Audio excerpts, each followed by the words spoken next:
Assalamualaikum warahmatullahi wabarakatuh. Alhamdulillahirabbil alamin wa Allahumma shalli wa sallim ala sayyidina Maulana Muhammadin wa ala alihi wa sahbihi asma'in amma ba'du. Keluarga besar Mubarak Food sekarang ya.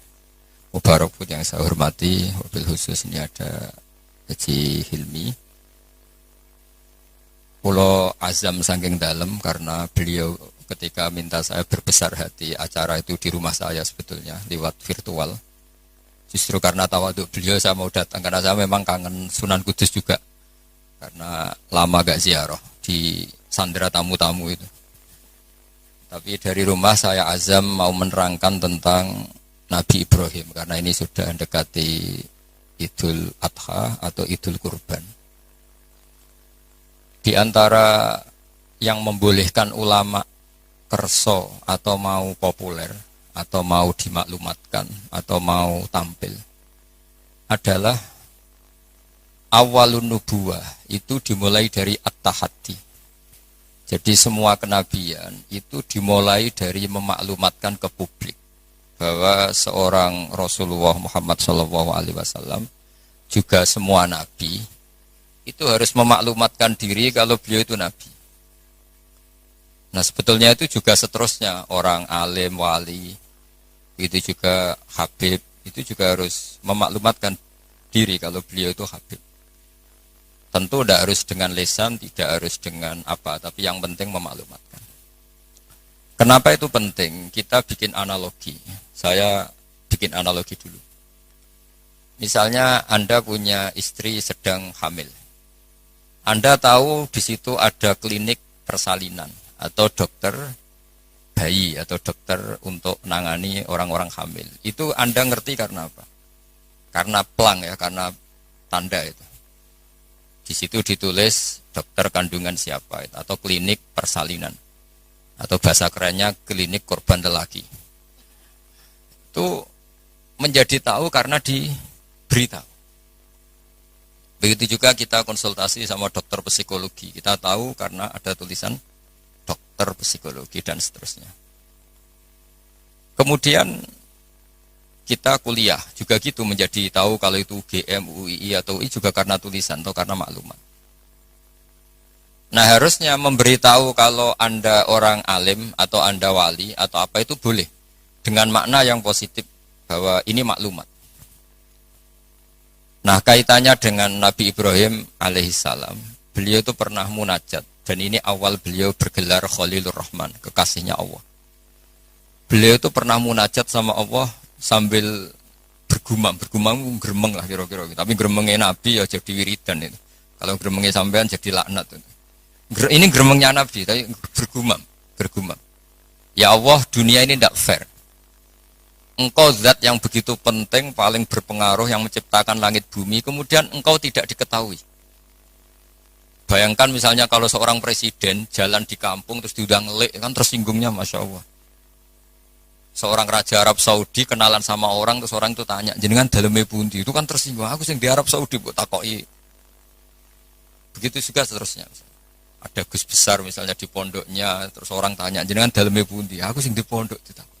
Sama Haji Hilmi misalnya ditanya, saya mau ke Kudus cari jenang Mubarak, ya jenengan sinten. Bukan ngenyek uang, sing duwe jedaran ditanya jenengan sinten. Sehingga Nabi Ibrahim itu tersinggung setersinggung-singgungnya karena beliau seorang Khalilur Rahman. Ya Allah, dunia ini tidak fair. Engkau zat yang begitu penting kemudian orang nggak tahu tentang kau. Makanya ya maklum kan zaman itu kan orang masih kafir, menyembah batu, menyembah berhala. Orang nggak menyebut Allah, nggak menyebut Tuhan. Akhirnya beliau ngendikan, Innahu ya Rabbi la yahzununi an la ara ahadan fil ardi ya'buduka ghairi. Memang itu saya hafalkan ya. Innahu la yahzununi. Jadi innahu pakai inna masih pakai lam taukid. Innahu la yahzununi, sungguh sangat menyusahkan saya. Ada yang baca la yuhzinani sama ya, karena dalam qiraah sab'ah ada fala yahzunka qauluhum, ada qiraah fala yuhzinka qauluhum. Sungguh sangat menyusahkan saya, sangat merisaukan saya bahwa engkau zat yang begitu penting, kemudian yang tahu kalau engkau Tuhan itu hanya saya. Yang menyembah juga hanya saya. Ini enggak fair. Zat sepenting engkau kemudian fungsi jenengan, fungsi engkau tidak diketahui kecuali oleh saya. Itu kan ibarat misalnya kayak tadi, Anda yang punya Alphard saja, terus diarani tukang parkir kan ya tersinggung. Wong sing duwe Alphard kok diarani tukang parkir. Nah, karena Nabi Ibrahim itu seorang nabi, ketersinggungannya bukan urusan pribadi, tapi urusan Allah Subhanahu wa taala. Makanya dalam sebuah riwayat, saya ulang lagi dalam sebuah riwayat, ketika Allah teng hadits qudsi, kuntu kanzan makhfiyan fa aradtu an u'rafa fa khalaqtul khalqa liya'rifuni. Kata Allah, saya sebelum menciptakan makhluk pun sudah Tuhan. Andaikan Allah tidak menciptakan langit bumi juga sudah Tuhan. Andaikan Allah tidak menciptakan surga dan neraka juga sudah Tuhan. Karena ketuhanan Allah itu hakikat, bukan karena apa-apa. Memang dia Tuhan. Tapi kata Allah, tapi saya ingin dikenal. Kemudian maka saya ciptakan makhluk supaya mengenal saya. Maka masyhur kalau dalam semua ilmu tafsir, dari semua ilmu tasawuf, wa ma khalaqtul jinna wal insa illa liya'budun, saya tidak menciptakan jin dan manusia kecuali mereka beribadah kepada saya. Itu hampir semua mufassir menerangkan illa liya'budun illa liya'rifuni, supaya mereka ngerti saya. Karena awal menyembah itu dari tahu. Kamu tidak bisa menyembah sesuatu yang kamu sendiri tidak tahu. Makanya guru-guru kita zaman kita ngaji di mana saja itu awwalu wajibin 'alal insani ma'rifatullah, karena untuk bisa nyembah Allah dimulai dari tahu. Maka illal ya'budun illa liya'rifun, supaya mereka kenal saya. Sehingga karena makna ibadah di situ adalah mengenal Allah, mbok wong ibadah ngetuk rino wengi masih afdal orang alim. Karena orang alim ini orang yang mengenalkan Allah Subhanahu wa ta'ala. Ini terus rentetannya apa dengan kegiatan kita malam ini dan semua kegiatan. Bahwa manusia dengan segala kelebihannya itu tujuannya hanya satu. Mengertikan dirinya dan orang lain bahwa Allah itu Tuhan. Dan itu tugas siapa? Tugas para nabi. Sehingga pertama kali Nabi jadi Nabi itu setelah ketemu Malaikat Jibril di Gua Hira. Pertama yang dilakukan apa? Beliau naik ke Gunung Sofa, kemudian memaklumatkan ke keluarganya bahwa saya adalah sekarang seorang nabi. Karena tidak boleh. Orang harus dikenalkan kalau Allah itu Tuhan. Kalau ada seorang presiden jadi presiden dilantik, beliau harus dimaklumatkan kalau dia presiden. Kalau ada menteri juga harus dimaklumatkan kalau dia menteri, supaya perlakuan orang lain jelas. Bahwa ini saya memperlakukan presiden, saya memperlakukan seorang menteri. Sehingga ini penting saya utarakan, urutan pertama terpenting di dunia adalah memaklumatkan kalau Allah itu sebagai Tuhan. Dan semua Rasul sebagai utusannya Allah. Nah sekarang problem kita adalah, karena kita orang Jawa, ngaku sugih itu rapi, ngaku alim itu rapi. Oke, kita sepakat etika itu dalam banyak hal juga baik. Tapi itu tidak bisa dipegang banget.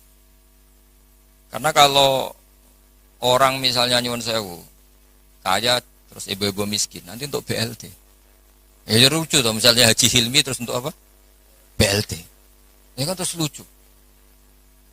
Jadi apa-apa kalau berlebihan itu efeknya naik. Misalnya saya ngaku bodoh, itu oke lah, itu tawaduk bagus. Tapi misalnya aku ngaku bodoh, terus orang mulang tafsir, gak mulang apa, terus tafsir diulang ngomong sing ra jelas. Itu kayak apa dosanya saya?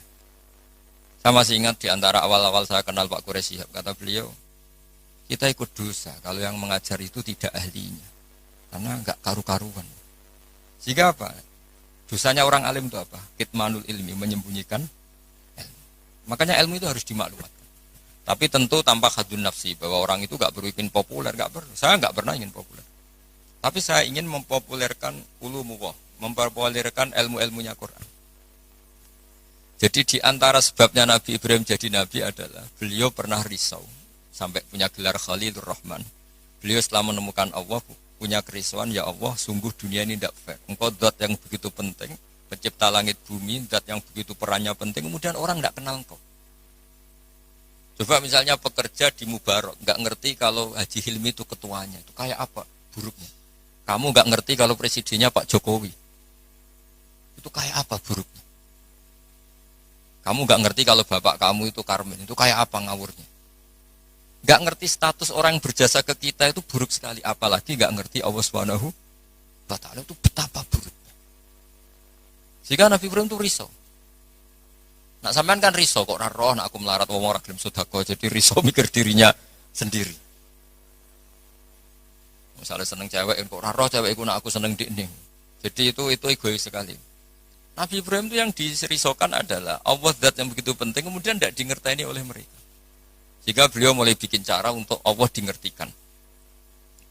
Nah ini mulai ada masalah karena mulai bersentuhan dengan orang banyak. Beliau pura-pura sakit. Ditanya, kenapa kamu sakit? Ini loh sedang berobat. Dia kalau di sini mungkin di perapatan ya, atau kalau di sini mungkin simpang 7. Beliau terlentang, faqala inni sakim, saya ini sakit.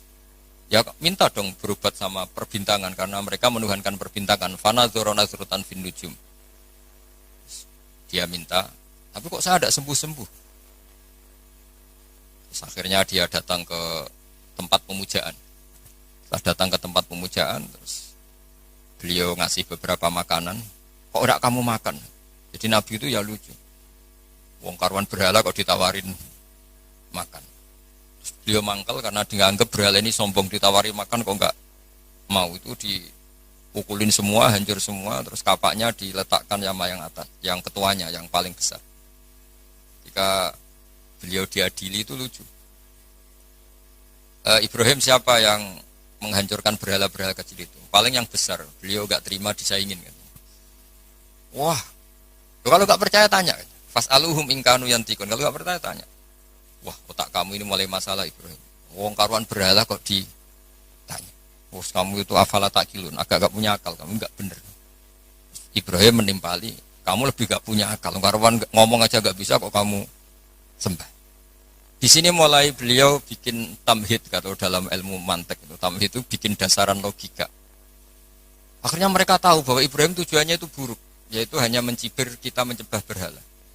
Mereka karena punya kekuasaan, ya sudah Ibrahim dimatikan saja, dibakar. Itu sudah jadi logika penguasa, kalau kalah argumentasi ya main kekerasan. Singkat cerita mereka memutuskan dibakar. Setelah Nabi Ibrahim dibakar ini yang jadi pelajaran bagi kita. Sangat-sangat jadi pelajaran bagi kita. Bahwa amal kebaikan, misalnya jenang mubarok, itu gak penting nanti menguasai dunia, perdagangan itu gak penting. Tapi memberi sinyal, memberi isyarah bahwa seorang muslim itu bisa mungkin bermanfaat bagi yang lain. Gak harus menang. Saya misalnya sebagai kiai, yang penting kiai itu mulai. Gak harus menang, juga ada harus populer. Ini saya ditemani Habib Zain, seorang Habib itu berkahi sama yang lain. Gak harus nomor 1. Kenapa itu perlu saya katakan? Karena begini. Ketika Nabi Ibrahim dibakar, ini dengerin, ketika Nabi Ibrahim dibakar, itu ketika api sudah begitu menggila ya, itu yang mau melemparkan Ibrahim jadi bingung. Karena terlalu panas. Dilempar itu gak sampai tengah, karena yang mau ngelempar sendiri sudah terlalu kepanasan. Singkat cerita terus ada ide manjanik. Manjanik itu semacam ketepel besar. Itu idenya iblis. Ya ide caranya pakai manjanik dilempar dari jauh tapi Ibrahim bisa jatuh di tengah apa? Api. Yang menarik di situ apa? Seekor katak itu lalu lalang dari telaga ke situ. Hanya bawa air di mulutnya kemudian disemprotkan. Kemudian Ibrahim itu matur nuwun atas komitmen katak. Karena padahal itu mesti nggak ngefek ya, pasti nggak ngefek sama sekali. Masa api sebesar itu kemudian mau dipadamkan oleh seekor katak. Nah, yang cicak itu datang ikut nyebuli, niupin supaya api tambah besar. Sebenarnya nggak ngefek juga, tapi ku mangkel no. Makanya dalam sejarah beberapa riwayat, Sayyidah Aisyah itu pernah nembaki cicak, ya tentu pakai alat zaman itu. Karena untuk mengimplementasikan bahwa cicak itu hewan yang nggak benar gitu. Karena ikut dengan tanda kutip nyumbang membesarnya api. Padahal ya tidak ngefek juga. Itu kan sama jenengan di jalan ono wong ngidoni dari jarak 10 meter. Sampean mangkel gak? Mangkel kan meskipun gak kena. Roh raimu malah dus kan mangkel padahal gak kena. Sama, kowe ra duwe dhuwit ono wong senyum tuh seneng padahal ora nyafaati. Butuh dhuwit kok dikai senyum. Jadi semenjak itu ada satu fikih bahwa berkontribusi itu tidak harus menyelesaikan masalah. Tapi setidaknya tidak argumentasi bahwa itu ekspresi kebencian atau kecintaan. yang kata tadi ekspresi kecintaan sehingga beliau lalu lalang ingin ikut memadamkan apa? Api. Yang cicak tadi kurang ajar karena ikut. Sama, mungkin kita bikin Mubarak Food. Mungkin ya, saya tidak tahu. Mungkin kita tidak akan mengalahkan kekayaan Cina-Cina. Tapi setidaknya umat Islam berlatih kira usaha sehingga lahirlah Mubarak Food yang banyak dengan bentuk yang berbeda-beda. Sehingga umat Islam berlatih menjadi aktor, bukan objek. Begitu juga saya ngiyai ngajar tafsir. Orang supaya tahu bahwa pondok-pondok Indonesia bisa menghasilkan orang alim. Begitu juga jenengan bahwa bisa nikmati gaji pertama. Bahwa orang bisa senang itu tidak harus pakai korupsi, pakai mencuri, tapi senang sejati adalah makan gajinya apa? Sendiri. Apapun kita tidak mewakili dunia, implementasi itu sesuatu yang sangat dihormati oleh Allah. Kayak Allah menghormati amalu difda. Sehingga ketika ada seorang dokter, ya Rasulullah saya ini ada sedikit penyakit yang solusinya obatnya materinya harus apa itu? Kata. Apa saya boleh membunuh kata? Fanaha angkotlianafi melarang membunuh kata. Karena pernah berkontribusi, setidaknya ingin berkontribusi terhadap pemadaman api yang membakar Nabi siapa? Ibrahim. Kowe di bojo masih didoni ke 3 meter oleh memangkel. Gak bisa dia ngelak gini. Ora kena Mas. Tidak bisa seperti itu. Sudah. Nah, sehingga saya hari ini tadi saya belajar banyak tentang tafsir tentang Nabi Ibrahim. Bahwa agama ini kata Rasulullah SAW memang diidentikan ya tentu Nabi Muhammad SAW tetap Sayyidul Awalin wal Akhirin Sayyidul Anbiya. Tapi agama ini diidentikan dengan anit tabi' millata Ibrahim hanifah. Bahwa kamu Muhammad harus mengikuti Nabi Ibrahim. Sehingga ketika kita bersolawat sendiri harus kalimatnya Allahumma sholli ala sayyidina Muhammad wa ala ali sayyidina Muhammad kama shollaita ala sayyidina Ibrahim. Jadi Nabi Ibrahim tetap dianggap master. Bahwa ya Allah engkau bersolawat ke Nabi Muhammad sebagaimana engkau bersolawat ke Nabi Ibrahim. Karena Nabi Ibrahim ini yang bapak tauhid, millata abikum Ibrahim. Ibrahim itu cara bertauhid bukan sekedar adu argumentasi, tapi beliau berpikir jangka panjang. Misalnya sekarang kita bicara kalau miladnya sudah berapa? 110 tahun. Jadi sebelum kemerdekaan. Nabi Ibrahim ketika mau meninggal cara berpikir sederhana begini, ya Allah, saya menyembah engkau, saya seorang nabi, saya mentasbihkan engkau, saya mentahmidkan engkau, saya mentakbirkan engkau. Tapi saya ini tetap mati. Padahal saya ingin yang mentasbihkan engkau ini abadi. Yang mensolati, yang mengibadah solat abadi, tasbih abadi. Ini gimana ya Allah? Solusinya apa? Ya Allah, saya ini harus punya turunan yang menjaga tradisi ini. Yang menjaga keluhuran ini. Sehingga beliau nangis itu ingin punya anak soleh itu bukan karena beliau nanti kalau nggak anak soleh itu gimana, enggak. Gamane nangisi nasibnya agama ini gimana kalau saya tidak punya anak, tidak punya cucu yang soleh. Barokahnya itu pula nggak ada nabi setelah Ibrahim kecuali ada darahnya Nabi Ibrahim. Ya nggak ada nabi setelah Ibrahim kecuali pasti ada darahnya Nabi Ibrahim. Baik dari ibu Sarah maupun dari ibu siapa? Hajar. Ada yang baca Hajar, ada yang baca Ajar. Ya, karena di beberapa teks memang ada yang ditulis dengan hak. Di Bukhari ada yang ditulis pakai apa? Hamzah. Hajar atau apa? Ajar. Ini penting saya utarakan, penting sekali bahwa kalau Anda orang kaya yang memanfaati orang banyak, kamu ingin kaya lagi, anak kamu ingin kaya lagi, jangan niat ben anak putu kurang melarat. Tapi tradisi memanfaati orang lain biar jalan. Sama, saya juga ingin nanti anak saya alim. Tapi bukan berarti ingin anak saya terus dicucup orang, disalami template, enggak. Ingin menjaga bahwa harus ada orang alim. Nah, kenapa harus anak kandung? Padahal murid bisa. Karena manusia itu didik orang lain itu ya repot. Omah sekolah ra ketompo terus mondok. Kayak ribet ngadepi wong liya itu.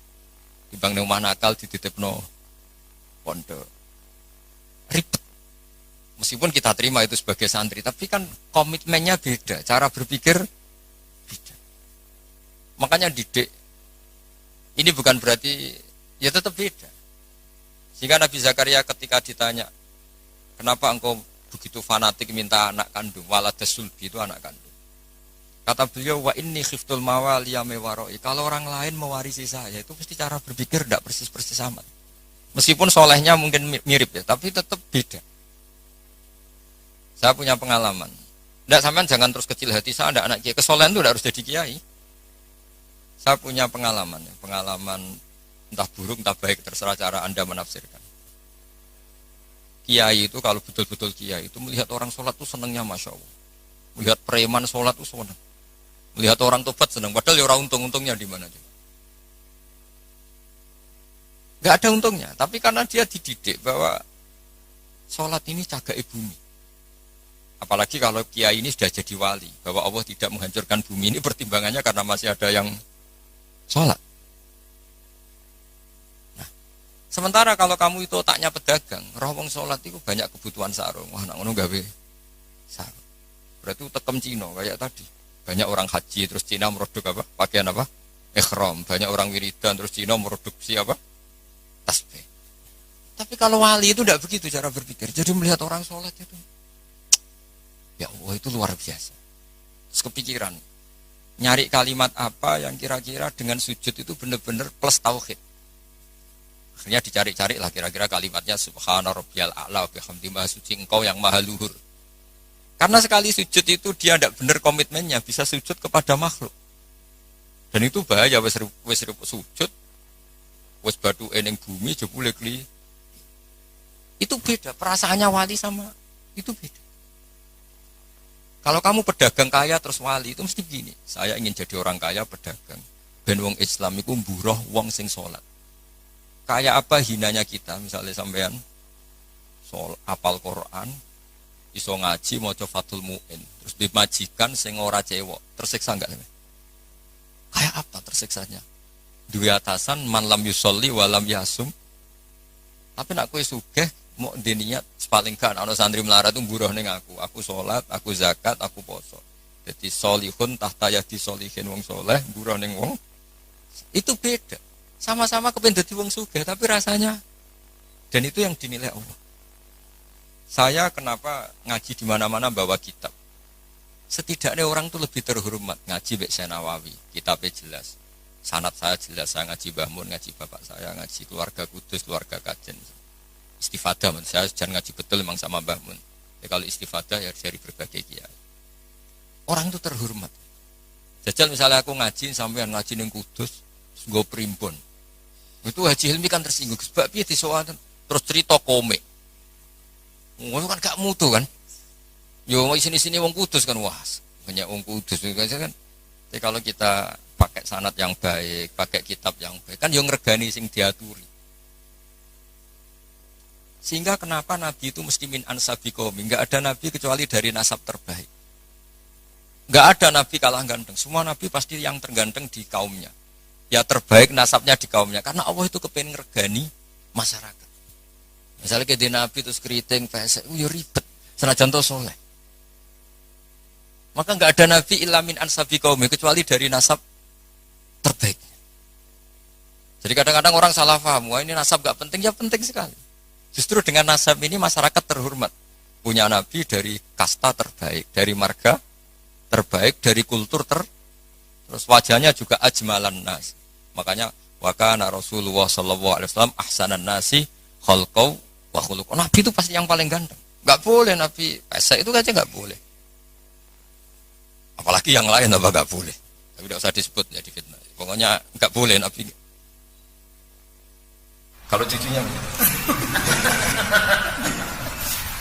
tapi yang ganteng. Jadi Nabi itu begitu. Saya dulu ya mikir kenapa sih Nabi harus paling ganteng, paling bernasab. Tangan-tangan ini saking baiknya Allah, karena Allah ingin selain Nabi ini orang pilihan, supaya umat ini terhormat kan. Oh senang Kang di Nabi ganteng. Yo gagah. Terus punya kultur yang baik. Kultur yang baik misalnya ditandai minimal yang kita kenal, tidak waladus zina. Ya tidak waladus zina. Sehingga Mbah Mun sering cerita ke saya. Kitab Madaih ini kata Mbah Mun. Kitab Madaih itu macam-macam. Ono sing khas ilmiah, yaitu arbar janji.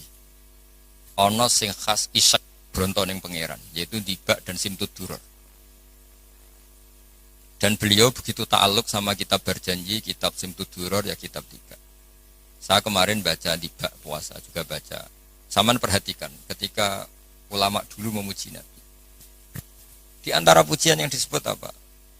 Tarokus sifah hafalam yusibhum aruhu. Kan dimulai apa? Hafizul ilahu karomatal li Muhammadin aba'ahul amjada saunal lismihi. Allah menjaga harga dirinya Rasulullah SAW dimulai. Sayyid Abdullah nggak pernah zina, Sayyid Abdul Muthalib nggak pernah zina, Sayyid Hashim nggak pernah zina. Karena betapa buruknya kita kalau punya Nabi dari nasab yang tidak benar.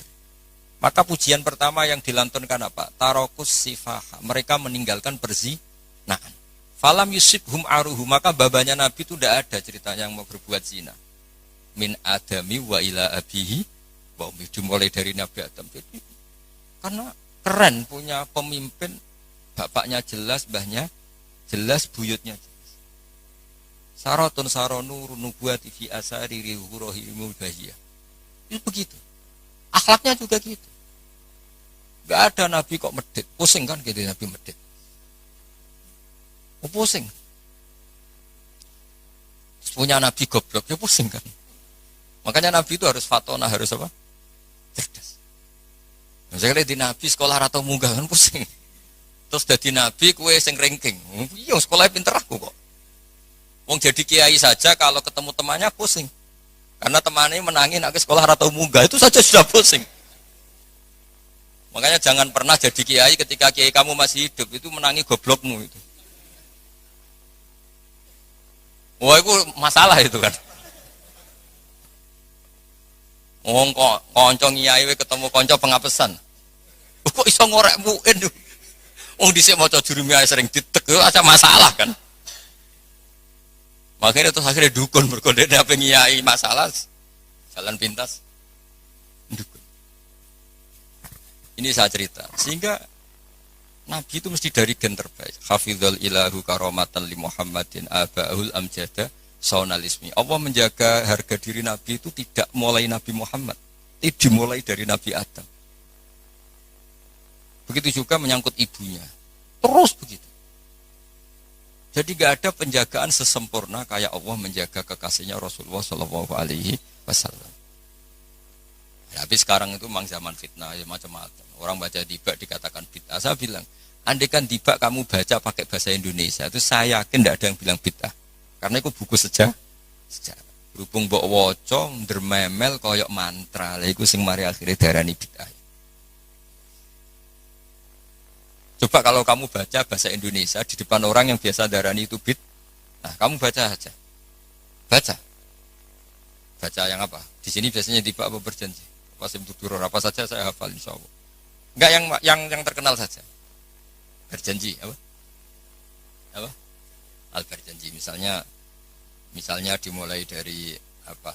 Yang mulai wabaktu ya, wabaktu faakul huwa Muhammad bin Abdillah bin Abdul Muthalib. Itu kan kalau ditulis bahasa Indonesia ya, ketahuilah bahwa Muhammad putranya Sayyid Abdullah. Muhammad bin Abdullah bin Abdul Muthalib. Abdullah itu punya bapak namanya Abdul Muthalib. Wasmuhu Syaibatul Hamdi. Sayyid Abdul Muthalib itu nama lainnya adalah Syaibah. Kila itu ketika beliau lahir sudah beruban. Syaibatul Hamdi, orang beruban yang sering baca tahmid, baca Alhamdulillah. Sehingga dulu Ka'bah itu kalau menuju ke Ka'bah ada namanya Babu Bani Syaibah. Kalau kamu ngaji fikih kesunatan masuk apa? Masjid Haram dari Babu Bani Syaibah itu nama lain dari Sayyid Abdul Muthalib. Wasmu Syaibatul Hamdi. Kenapa dikatakan Alhamdi? Humidat hisaluhus saniyah.